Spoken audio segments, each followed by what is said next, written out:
प्यारे छात्रों, कक्षा 9 विज्ञान में आज हम पढ़ेंगे मिश्रण के घटकों का पृथक्करण, सेपरेशन ऑफ मिक्सचर। मिश्रण के घटकों का पृथक्करण उसमें उपस्थित घटकों की प्रकृति पर आधारित होता है। वे भौतिक प्रक्रियाएं जिनके द्वारा मिश्रण को उसके विभिन्न घटकों से पृथक किया जाता है, उनमें से प्रमुख विधियां हैं, निम्नवत हैं। पहला है ऊर्ध्वपातन, सब्लिमेशन इसको हम बोलते हैं। विलायक विधि, सॉल्वेंट्स मेथड बोलते हैं इसको। चुंबकीय विधि, मैग्नेटिक मेथड्स, छानन विधि, फिल्ट्रेशन मेथड। वाष्पीकरण, इवेपोरेशन मेथड। क्रिस्टलीकरण, क्रिस्टलाइजेशन, आसवन विधि, डिस्टिलेशन बोलते हैं इसको। और क्रोमेटोग्राफी विधि बोलते हैं, अप्रभाजी आवर्धन। ठीक है, तो ये कुछ विधियां हैं जिनके द्वारा हम ठोसों को क्या करते हैं, पदार्थों को, हम मिश्रणों को क्या करते हैं, अलग करते हैं, पृथक करते हैं।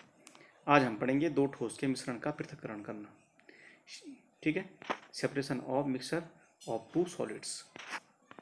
तो वे सभी मिश्रण जिनमें मिश्रण के घटक दो ठोस पदार्थ होते हैं, उनको निम्न में से किसी एक विधि से पृथक हम कर सकते हैं। जैसे पहला विलायक विधि है, by using a suitable solvent. Solvent का मतलब कोई विलायक, जैसे पानी, अल्कोहल, कोई भी एक उपयुक्त जो दो ठोस पदार्थ हैं जिनका मिश्रण हमें दे रखा है, उसकी प्रकृति के अनुसार हम क्या करेंगे, चयन करेंगे किसका, विलायक का। ऊर्ध्वपातन by the process of sublimation. तो ये विलायक विधि के बारे में पहले पढ़ेंगे। चुंबकीय विधि तीसरी है, बाय यूजिंग ए मैग्नेट के बाद द्वारा। ठीक है, तो पहला है विलायक विधि। पानी के द्वारा चीनी और मिट्टी के मिश्रण को हम पृथक कर सकते हैं। विलायक विधि के बारे में हम यहाँ नीचे पढ़ते हैं। तो यहाँ पे अगर हम देखते हैं तो हमारे पास क्या है, वाटर है, हमारे पास शुगर है और सैंड है। अगर सैंड और शुगर मिली हुई है मिश्रण, इसको मिश्रित करते हैं हम, तो हमें क्या प्राप्त होता है, चीनी और बालू का मिश्रण हमें प्राप्त होता है। इसको हम इस प्रयोग के द्वारा समझ सकते हैं। ठीक है, यहाँ पे देखिए, सर्वप्रथम हम देखेंगे कि हमारे पास क्या है। हमने एक जार लिया पहले, ठीक है, एक जार लिया और उसमें हमने चीनी और बालू के मिश्रण को रख दिया। इस जार में रख दिया हमने चीनी और बालू के मिश्रण को। ठीक है, उसके बाद हमने क्या किया, इसमें पानी मिलाया। इस जार में हमने पानी मिला दिया। ठीक है, और उसको उस मिश्रण को पानी मिलाने के बाद हमने देखा, कुछ समय बाद हमने वेट किया, उसके बाद हमने देखा कि जो बालू होती है वो तलछट पर बैठ जाती है। ठीक है, और जो ये चीनी का घोल क्या है, ऊपर बच जाता है। चीनी का घोल उसको हम बोलते हैं, चीनी और पानी का जो घोल होता है वो ऊपर, उसको हम शुगर सॉल्यूशन बोलते हैं। ठीक है, तो ये ऊपर रह जाता है। ठीक है, उसके बाद हम क्या करते हैं, इसके बाद इसको हम फिल्टर करते हैं। कुछ बालू तो नीचे बैठ गई, हल्की बालू इसमें हो सकती है ऊपर। ठीक है, हल्की वैसे नीचे बालू भारी होती है, नीचे बैठ जाती है।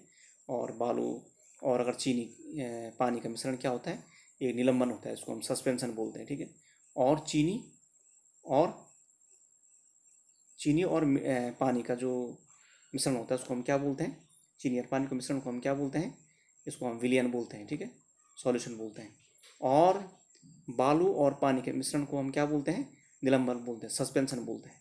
तो यहाँ पे हल्के इसमें रेत के कण संभवतः हो सकते हैं, तो हम फिर क्या करते हैं, फिल्टर करते हैं इसको। तो हमने यहाँ पे स्टैंड लिया और यहाँ पे ये प्रयोग किया, तो हमारे पास क्या है, ये फिल्टर पेपर है यहाँ पे। ठीक है, ये कीप है और इस पर हमने क्या लगा रखा है, फिल्टर पेपर लगा रखा है हमने ये। ठीक है, ये क्या है, ये फिल्टर पेपर है, ये लगा रखा है हमने फिल्टर पेपर, और ये कीप है। ठीक है, उसके बाद क्या करते हैं, हम कीप के बाहर से फिल्टर पेपर लगाते हैं और फिर जो ये हमारे पास ये जो मिश्रण है, ठीक है, ये इसको हम कहाँ डालते हैं, कीप में डालते हैं। उसके बाद क्या होता है कि जो चीनी का घोल होता है, वो तो हम क्या बोलते हैं, शुगर सॉल्यूशन बोल सकते हैं, वो इस जार में जमा हो जाता है। ठीक है, क्योंकि जो विलयन होता है, सॉल्यूशन होता है, जो चीनी और पानी का सॉल्यूशन, वो फिल्टर पेपर के आर पार जा सकता है, जबकि पानी और बालू का जो मिश्रण होता है वो फिल्टर पेपर के आर पार नहीं जा सकता है। ठीक है, क्योंकि वो क्या है, एक सस्पेंशन है, निलंबन है। तो इसीलिए फिल्टर पेपर का हम प्रयोग करते हैं, और फिल्टर पेपर से चीनी और पानी का घोल या विलयन सॉल्यूशन को हम बोल सकते हैं, वो इस पात्र में जमा हो जाता है, फिल्टर पेपर से पार चला जाता है। अभी क्या हो गया, अभी हो गया, हमें शुगर सॉल्यूशन प्राप्त हो गया। ठीक है, और ये जो बालू होती है वो इस फिल्टर पेपर के ऊपर ही रह जाती है, क्योंकि बालू जो होती है वो फिल्टर पेपर के आर पार नहीं जा सकती, उसके कण क्या होते हैं, बड़े होते हैं, ठीक है। और जो पानी में जो चीनी घुल रखी है उनके कण एक साथ बहुत छोटे होते हैं, उनका आकार बहुत छोटा, नैनोमीटर में बहुत कम होता है। तो इस प्रकार से हमने चीनी और बालू के मिश्रण को अलग कर दिया, ठीक है।